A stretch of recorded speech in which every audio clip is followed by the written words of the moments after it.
Ladies and gentlemen, pay attention.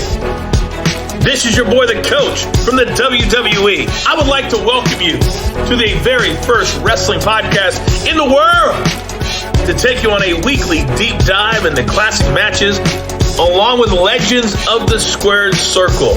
Enjoy the discussion. Enjoy the back and forth. There's so much to get into. Ladies and gentlemen, this is The Payoff.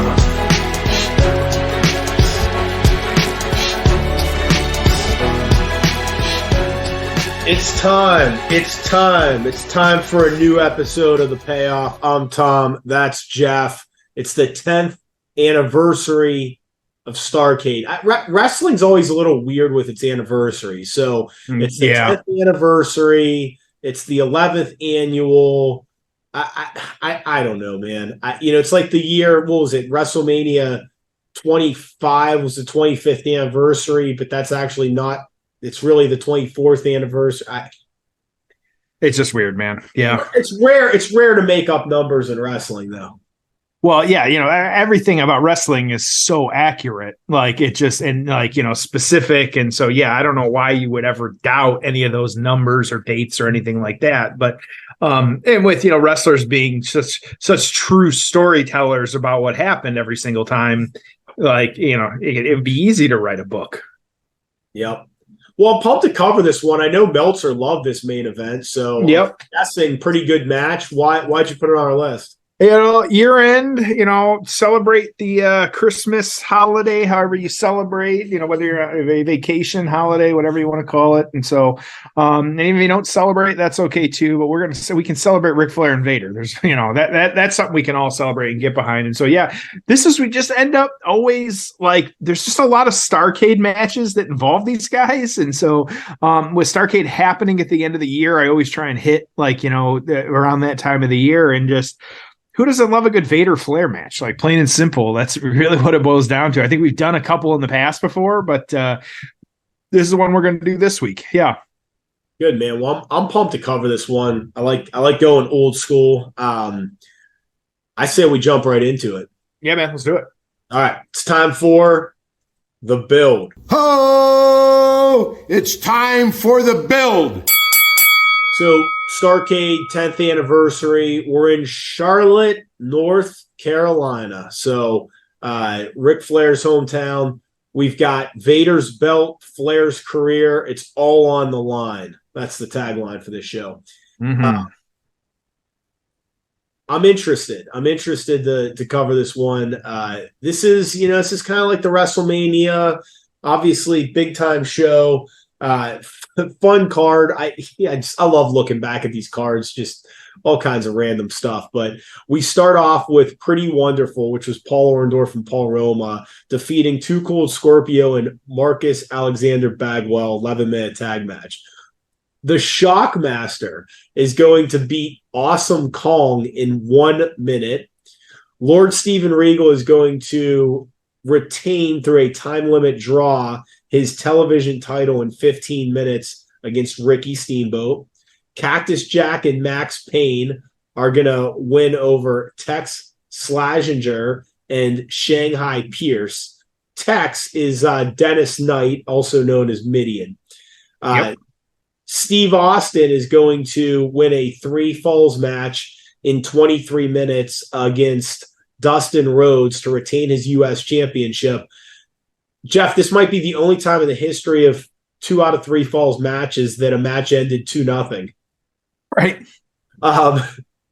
Rick Rude's crazy. Right. Rick Rude's going to retain his International World Heavyweight Championship in 9 minutes against the Boss, who's your boy, the Big Boss Man. My favorite. Yep.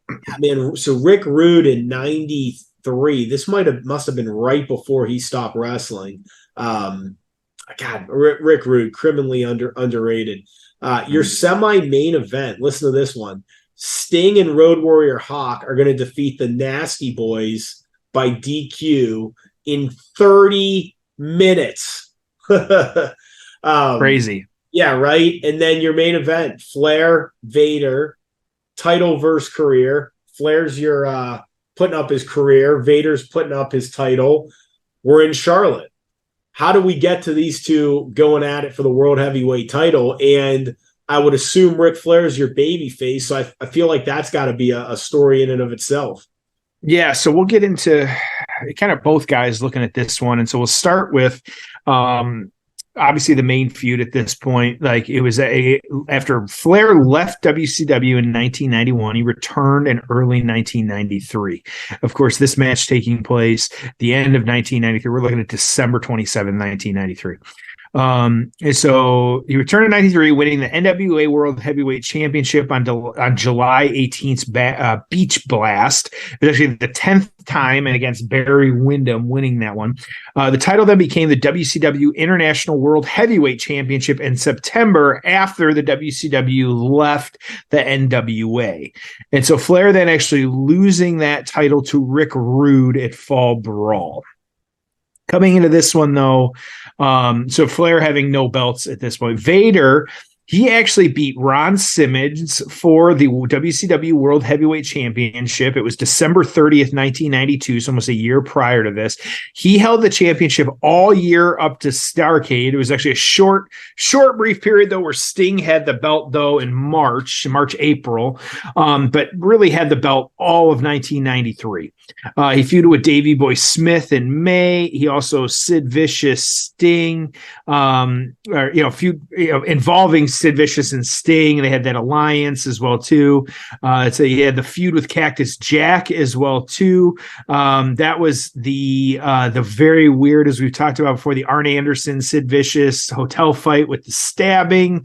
That was Vicious got fired. Flair challenging Vader to this title match at Starrcade, and then Flair also putting his career on the line. And so really weird kind of how this played out and kind of what was happening, because Vader wanted to actually take on Sid Vicious. And that was supposed to be the match here that we were getting, but because of Sid getting fired, that's just not going to happen. And so, as of course, he kind of refresh everybody here. So the real life dismissal of Vicious after Arn Anderson stabbed him in England, however, forced WCW to find a quick replacement.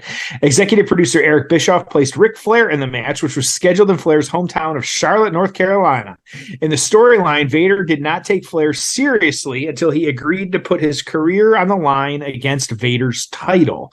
So interesting take how they kind of had to get there, because, as you said, like, numbers don't lie, a stabbing doesn't lie, like that.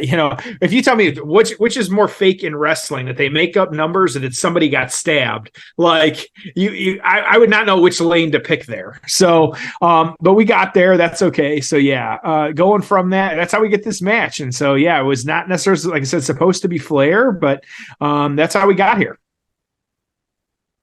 Whew. All right, man. I'm pumped, dude. I gotta pull it up here, man. Vader just looking like a bad son of a bitch, like he is. Flair looks like $1 million, kind of like peak Ric Flair. He's back from his WWE run, so still a lot of gas left in the tank. But I'm pumped to cover this one, man. Me too. We're at the 2-hour 19-minute mark. Starrcade 1993, 2-hour 19-minute mark. Jeff, are you ready? I am ready. All right. It's time for the payoff. Oh, it's time for the payoff. All right, here we go. Staring each other down. They are just so like we've talked about this before, but there's a few people that, like, the stories we know nowadays about some of these guys that, like, Vader is someone that I would, like, if you, like, walking out of a bar, like, Vader would kill you. Brock's another one, like, Brock would kill you. I just said not that long ago, there was that thread of, like, who's got the videos of Brock Lesnar being, like, inhuman, and he's just doing shit that no human being should be doing, like, just scares the shit out of you. Like, Flair, probably not in his prime, but, like, you think, I could take this guy at the bar, but Vader, like, I'm getting in the car and driving away. Like, no way. Like, that's how imposing and scary this dude is. Knowing what we know about him too, like, he is a imposing and scary guy. Man, Flair with the sell here. Yeah. Flair just selling it. Like, just, I mean, Vader pushed him and he went all the way, like, literally across the ring to the other corner on the cell. Great stuff. Yeah, Flair looks great. Yeah, Flair does look really good. Hey, do Do you recall the whole Vader Will Ospreay thing? I don't. Give it to me. Really? No. Oh my goodness! I thought you were gonna. Okay, so here's what happens, right? And this is I bring this up. This was Vader's last match. Okay. So, 2016, Will Ospreay. So Vader's watching a Will Ospreay Ricochet match, and he sends out a tweet: blatant acrobatics, no story. Is there anything done in this video that relates to winning? You could get 2 high school gymnasts and put on a show. Interesting. Okay. So, he's saying, hey, it's acrobatics. It's not wrestling. So him and Will Ospreay get into this whole Twitter thing, right? So Vader goes to the UK and wrestles him. Now the match was terrible, right? I mean, Vader moved around. Vader ends up winning the match. But it was fun. So let's take a look here. Yep. And oh, by the way, guess who interferes to cost Will Ospreay the match? Pete Dunne. Ricochet gets involved. And Vader wins. Two choke slams. I'm reading here. Yeah, Ospreay. I really don't like speaking ill of the dead, but that Vader match I fucking hated. It was just a horrible experience with a horrible dude. I wish nothing ill on him, and I hope his family are well, but he just wasn't kind to work with. That's all. That's it. Yeah. Huh. Crazy. Yeah. I did not know this or remember this. Yeah. Yeah. Pretty wild, man. Pretty wild. That to think about, especially what Will Ospreay is doing nowadays, one of the top, probably top 5 in the world type thing. But to say, why would he agree to the match? I guess is the best question. There's zero incentive for you to do that. Yeah. It was interesting. Yeah. Vader, a lot of health problems. Shame, but yeah. Got Harley Race on the outside. What do we got? We got yellow, black, and blue ropes. Is that what I'm seeing here? This is just unusual, but okay. Blue on top, black in the middle, yellow on the bottom. Okay. Yeah, Vader just straight up punching Flair, stomping on him now. Just got him in the corner. Yeah, Harley Race there encouraging Flair. Hey, I gotta pat ourselves on the back, Jeff. This is episode 228. Yep. Christmas Day, although we're not recording this on Christmas Day. Right. And I'm glad. If you and I had the time and we're so lonely that we were recording a podcast on Christmas morning, I'd feel sorry for us. So I would too, yeah. Yes. Okay. So glad we have better things to do. However, so this is episode 228. Yep. 90% of podcasts are done before episode 7. Wow. Of the remaining 10%, 90% of those are done within their 14th episode. And I've got us scheduled, and you don't even know this yet. I've got us scheduled through 237. There you go. So I got another 9 ready after this, and I've got my graph spreadsheet ready through 246, but I haven't picked that yet. And so, we've got we got a lot planned. That's exciting. Yeah, look at us, man. Congrats. Yeah, so from a content development standpoint, there's a lot of people that, buy a microphone and record a couple episodes, and that's the end of their podcasting. And so very, very proud of ourselves, and we appreciate everyone listening. This is we do this for fun. This is not what we do for a living, and it's enjoyable for us, and hopefully it's no different than Jeff and I listening to other people's podcasts. It's a nice little distraction from all the bullshit of life. Well, and that's even, I've talked to some of my buddies and stuff like that. And like some of them, like, they kind of like when we say, like, they can tell in the first part of this of like if the match is worth it or not. So sometimes they'll go back and watch the match and for sure. Then other times they'll just kind of skip to hear what we talk about, which is fine. I'm perfectly okay with that. But they said more times than not, like they'll go back and watch the match because it is, and that's something I've been thinking about for like they got a future for us. There's, my timeline there on Twitter and Instagram for a while, which I have those things and I really only follow wrestlers and stuff like that. I leave it to my wife to follow all the random ones, but non-wrestling, if there's anything happening in the real world. And so not the wrestling world, but yeah, I'm trying to find some more of these like matches that, a lot of the matches we cover are like really good matches, but also like some of these, more of these hidden gems, like finding more of that. I know recently I sent you Hulk Hogan and my boy, the Boss Man, like, just kind of crazy, them having it was at Madison Square Garden, like, finding some of those matches or like this really random footage of Hogan in Japan and like a tag match or something. Like that's the stuff that like, I hope like that would be, I guess if I have a resolution for 24 to bring is some of these matches that maybe we forgot about or something that, the starts of the storyline. I know I've got some Bray Wyatt, for the new year as well too. Yeah, of course, got to do that. And so, but then there was one match we were talking about, Mr. Perfect and Ric Flair. I've got that. It was their loser leaves town match from Raw, and I think you brought it up like randomly or something like that. And I was like, I already have it. Like we're scheduled. We're good to go. Like end of January. Spoiler alert. You got that. We got that lined up. And so yeah, just kind of crazy to think about that. But yeah, just some really good stuff. Yep. What year did Harley Race wrestle his last wrestling match? Ooh, it's probably sooner than I think. I don't know. 1990. Okay, got it. Yep. Never wrestled again after that. Pretty hard to believe. 90. So he lived what, 30 years after that or something like that. Wow. He passed away a few years ago in his 70s. So yeah, I mean, he just relatively early compared to other people. I say have a retirement match and actually retire. I don't know what that is. Like seriously, like that's just crazy. But yeah, but that's what we're getting. Okay. In 87, he was working Texas death matches with Hulk Hogan. Oh, geez, yikes! Yeah, on house shows.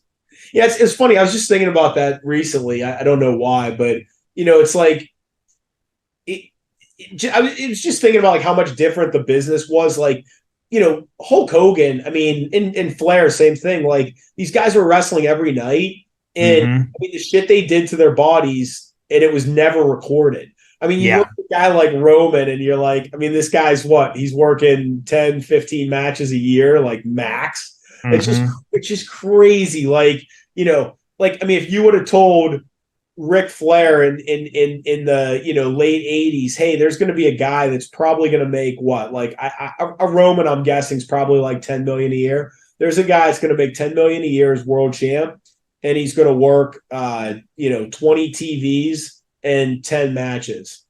Not even. Yeah, right, max. And you'd be like, how? Like, how's that possible?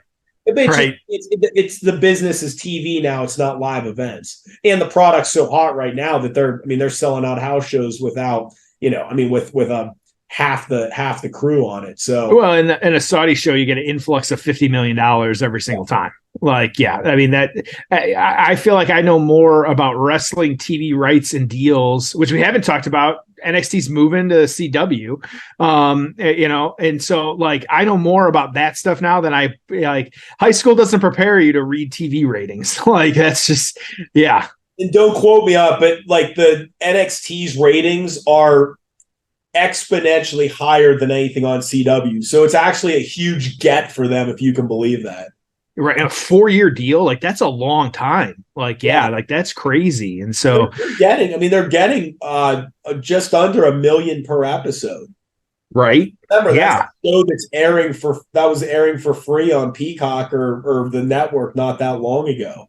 So to get TV money for that, I think it'll be really interesting because if they're getting $1 million an episode, you figure. I mean, obviously they're going to do everything they can to make that show really strong. You just wonder. I would assume they're going to do crossover stuff because the cross, I mean, you put Judgment Day on there and 100,000 more people tune in. So I'd imagine that you're going to have, legends and main roster talent on there, pretty regularly. I could also see them, like the Baron Corbins of the world and the Beckys, putting someone down there for a limited run. So at any given time, we have a main roster person that's doing a limited rundown. I mean, I guess Dominic right now, right? So, I think it's going to be really interesting. I mean, they're going to put a lot of emphasis into that show. Well, and are they going to move? Is SmackDown moving off Fox in the next year? That's already announced. They're on USA. Because I saw, SmackDown. Oh, yeah, that's right. Yeah, and so going to USA so where's Raw going? I saw a thing. Was it today that Endeavor was talking about doing WWE? And here's a thought for you: doing WWE pay-per-views on Friday, doing UFC pay-per-views on Saturday. What are your thoughts about that? Pay-per-views on Fridays? You do because of Endeavor and having it now. You do a WWE pay-per-view premium live on a Friday, and then you get UFC on a Saturday. I'm the wrong person to ask about this because I have 2 young children and I have no life. So I feel you, man. Friday or Saturday to me actually sounds better than Sunday. I just don't care. Like it makes no difference to me. So, I would, other people that, still go out on Friday nights and have a life, they may care. I don't think it makes much of a difference. Especially now it's like, well, I don't like Friday nights. Well, then wake up Saturday morning and watch it, or just watch it Saturday night, obviously you have to avoid spoilers, but I don't mind if it's on like a Saturday night and I can't watch it. No big deal. Like, I got a handful of guys I text with that I just won't look at their texts, or I'll tell them, hey, don't, I tell you, I'm not watching it live. No spoilers. Yep. Yeah. So I don't really care much at all. Here's the rumor. And of course, grain of salt. It's from your favorite 5-star. Wrestling Observer Radio's Dave Meltzer thinks there's a chance that SmackDown has moved off Fridays on its new TV deal, with TKO considering a package idea of running WWE pay-per-views on Friday nights, UFC pay-per-views on Saturday at the same site on a given weekend. And so, especially if you start merging crews, start like you got the venue for the weekend. Now you've got a fan experience with UFC and WWE. Like they set up shop on Thursday, they leave town on Monday. Now we're making money off that. We got a whole thing. It gets I'm a UFC fan. I think you are too. Not as much as I normally would, but if all of a sudden, like I'm getting like that package and I'm seeing that kind of cross promotion, I'm more likely to pay a little bit more attention. A couple thoughts on that. I think so.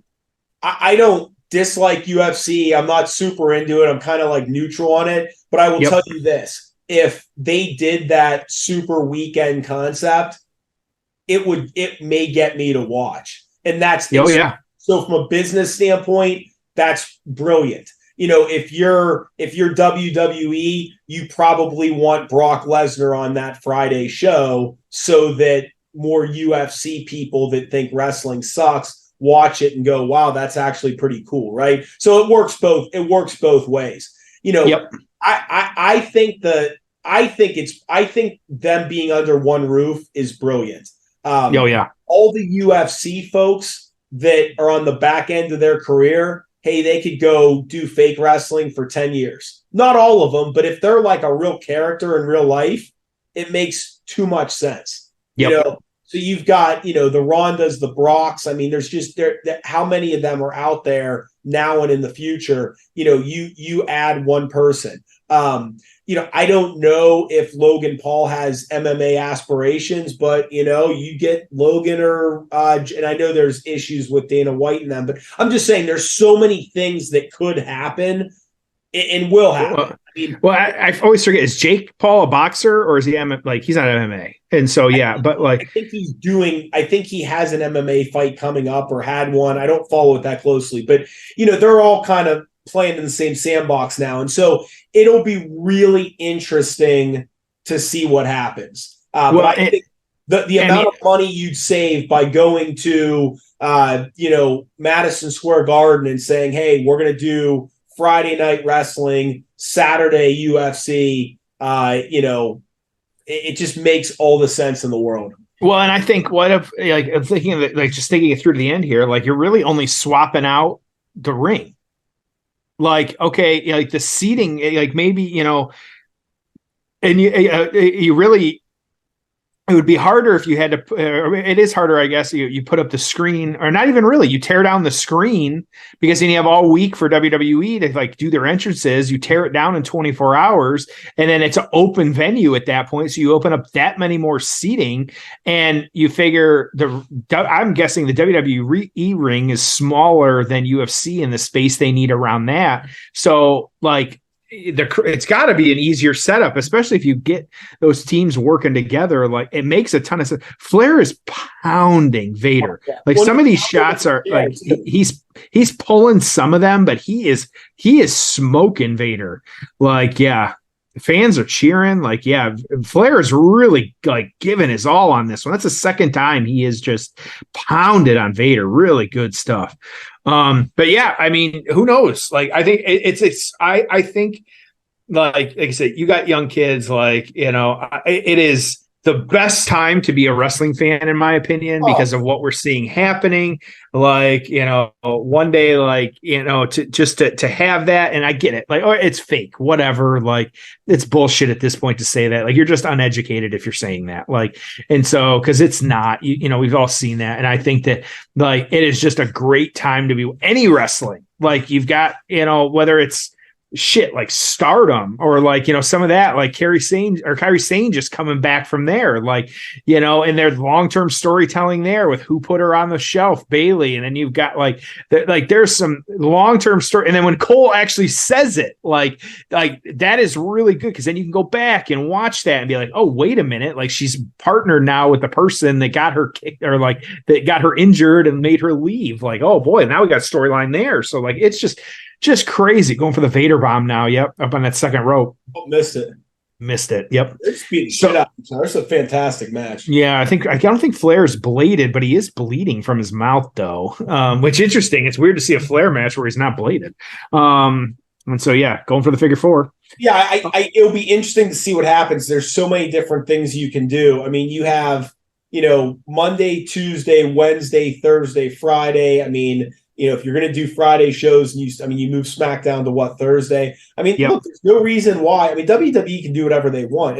If USA says, hey, we actually want SmackDown to be on Wednesday nights, then they'll put it on Wednesday night. And then, right. Tony Khan's going to have to figure out what he wants to do. And the Warner Brothers or whoever they do their next TV deal with. I mean, it'll be really interesting. I really appreciated and found it almost comical. It's been a while now, but when we had that NXT and Vader and or not Vader, Undertaker, and they went head to head and just absolutely destroyed them in every metric on that night. But fans were like, oh, they had to bring in Undertaker and John Cena and like all these other people to beat them. I was like, no, that's the power of WWE. Yeah. Like, they could, on any given week, if they decide, like Triple, I have to go back to like that pissant company and Triple H. Like, if they decide to take on that pissant company on any given weekend, their roster is so deep and so many people that they could absolutely destroy AEW and get them like half the ratings every single time. And I think that's the long-term problem with AEW is like, they're just not built to have to go they're not built for the marathon. They're built for the sprint. Yep. All right. So Vader on top, misses the moonsault. Oh boy, but that is a big man flying though. Yeah. Jesus.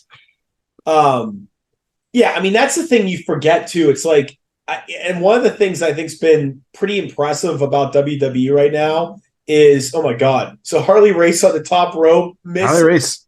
Oh, that was so bad.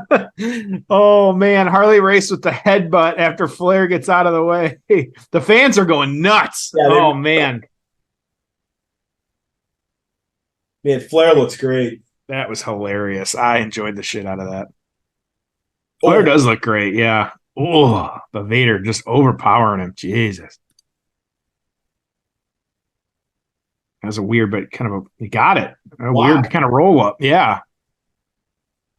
Wow. Okay.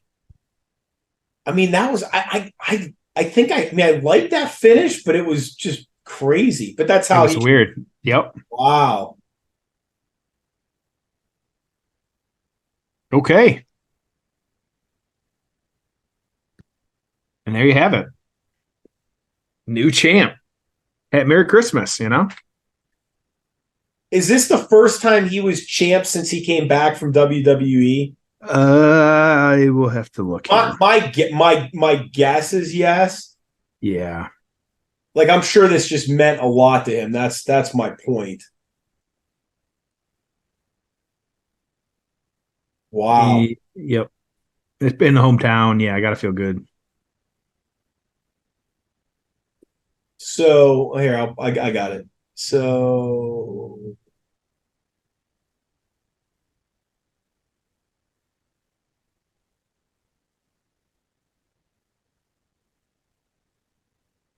I think he had won it once before this. Yeah, he did. Or no, he was the international heavyweight champion earlier in the year. Wow. Okay. All right, cool. I liked it, man. I thought that was pretty good. Yeah, I'm ready to get into it. Yeah, we'll leave this on screen in case anything happens because there's still a few minutes left. But yeah, let's get to the aftermath. Ho! It's time for the aftermath. All right, so what'd you think? Showing Race trying to do that headbutt. That was just so bad. It was good in a bad way. Okay, yeah. So these guys continued their feud though until Super Brawl 4, which was February. Flair defeating Vader in a Thunder Cage match to retain the title on that one. He then defended and retained against Ricky Steamboat before defeating Sting at Clash of the Champions 25-6-7. That was a championship unification match to unify the WCW World Heavyweight Championship and the International World Heavyweight Championship. He then turned heel and began feuding with who is this? I hope I'm saying this right. Hulk Hogan, who debuted in June of 1994. Of course, that was the biggest feud of the year for that one. Their first match coming at Bash at the Beach with Hogan winning the title, and then they continued for years and rematches for years. So yeah, it would have been more. I think that would have been more fun if they were both baby faces initially. Yeah, we've talked about that. And yeah. Flair turned on him after, like, you could have even debuted Hogan with like tagging with Flair, and then he turned on him, and then you built to that. Yep, absolutely. So Vader, he actually began feuding with the Boss, a Big Boss Man. He defeated at Spring Stampede. He also faced Sting at Slamboree for that vacant International World Heavyweight Champion. It was actually Sting requested the match rather than be awarded the title after an injury to his original opponent, Rick Rude, and defeated Vader. Bash at the Beach, he beat the former Boss, now known as the Guardian Angel, by disqualification. Forgot about that. 2 months later, Fall Brawl, he beat Angel and Sting in a triangle match to determine the number one contender for the heavyweight championship, now held by Hulk Hogan. A month later, at Halloween Havoc, he defeated the Guardian Angel in another rematch, and in Clash of Champions, that'd be 29. Vader defeated Dustin Rhodes and earned the opportunity to face the United States Heavyweight Championship Jim Duggan at Starrcade of that following year. And so where Vader defeated Duggan with the aid of Duggan's 2x4 to win the U.S. Heavyweight Championship. So good. I mean, Good stuff. There's nothing wrong with any of that. So Vader, 1993, number 2, Flair, number 6. The torch on this one, the match against Vader was in some ways a classic, in other ways, just another Ric Flair match. The match probably did not exceed many people's expectations. No astounding new twists in either man's style was exhibited but from bell to bell psychology, they played with the emotions of the fans in a believable, effective way. 4.25 stars. This one getting mostly thumbs up, 75% from the Observer newsletter on this one. No other matches received a vote, even this one being the best match of the night, hands down. The match itself was excellent when it came to drama and heat, largely because of the sorry, I paused here because do you still have it on? They are backstage with Flair's family. Is that a young Charlotte Flair? It looks like on WCW. Oh my God. They're interviewing Flair backstage. That's the whole family back there. Crazy. Is he missing teeth too? No, he's just bloody. Anyways, the match itself was excellent when it came to drama and heat, largely because of the Charlotte crowd, hometown Flair tie-in and the build-up. It would have been a great match, but in any case, but not one that would be remembered for years. The match never had a heart-stopping close calls that made nearly every other Flair match during the mid-'80s, nor did it have the brutality that Vader's pay-per-view matches with Sting or Cactus Jack had, or the level of heat and action of every Big Show Kenta Kobayashi match this year. But as a total performance, and by that I don't mean bell-to-bell performance, but pre-match build-up to the post-match interview performance, it was probably the best and most memorable of Flair's entire career. Flair pinned Vader in 21-11. Pretty much everyone knew that Flair was going to win, so Vader just destroyed him early to the point where it raised serious doubts.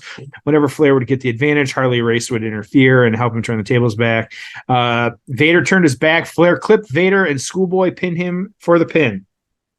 Schoolboyed him for the pin. Yeah, 4.5 as well. So 4.5, 4.25. Where are you going with this? I got this thing at a 7.5. I really liked it. I don't know. I just thought, beating the shit out of Flair. Flair looked great. Crowd was super into it. Kind of a fun, random finish. I actually thought worked really well. I don't know. Yeah, I'm a fan. What about you? I'm at an 8. Actually, this is fun too because I still got it on. You had Sting just came and congratulate him. You got Steamboat congratulating him. So you just kind of, Steamboat looking at the belt, like, yeah, good stuff. Yeah, I thought they beat the hell out of each other, which was really good. I don't agree with necessarily some of these better than the others. I think it's hard to compare that sometimes, but I think still just really, really good. It was a good match. Like, it was the one I would tell people to go back and watch because of like the crowd reactions. They popped hard at the end there. It was just really, really good. Yeah, I liked it. I liked it a lot. Absolutely. So I believe that's it. Let's get back to presents and whatever people got going on. And just have a good holiday. I mean, that's it for 2023. Crazy, man. What do we got here? Let me pull this up. I'll spoil a little bit here. You haven't even told gift me. I'll give. Yeah, for people. We're going to start the new year with actually Wrestle Kingdom because New Japan and Wrestle Kingdom happening. So we got a Shinsuke Nakamura match against Kota Ibushi, who a lot of people know, still in the news with Kenny Omega as well, too. Then we're doing a cruiserweight match, sold out 1999. Listen to these names here. We got Billy Kidman, Juventud Guerrera, Psychosis, and Rey Mysterio in a 4-way. So I'm looking forward to that one. Okay. We're going to transition a little bit here and do some Ring of Honor as well, too. I've got another AJ Styles after last week, but also taking on one Bryan Danielson from 2006. Yep. And so some youngins in that one. And then getting into, like I said, spoiled it already, but Mr. Perfect and Ric Flair. Love a Mr. Perfect match. And so it was time to do another one. So Monday Night Raw 1993, Mr. Perfect versus Ric Flair. That's a hell of a lineup, dude. We're stacked, man. Yep, absolutely. I am excited. Should be good stuff. Okay. That gets us through Rumble. That match is after. That's a Rumble week, man. It's creeping up quick here. Who's going to win the Rumble? Oh boy, it's got to be Cody. Like, it just, I'd like to see somebody else, but he's got to finish the story. It's time to do it. I think Cody wins Elimination Chamber. Could. Yeah. Yep. We will find out. So, all right, man. Let's send him home happy. All right. Well, thank you. We appreciate you listening. We'll see you next week on an all-new episode of The Payoff.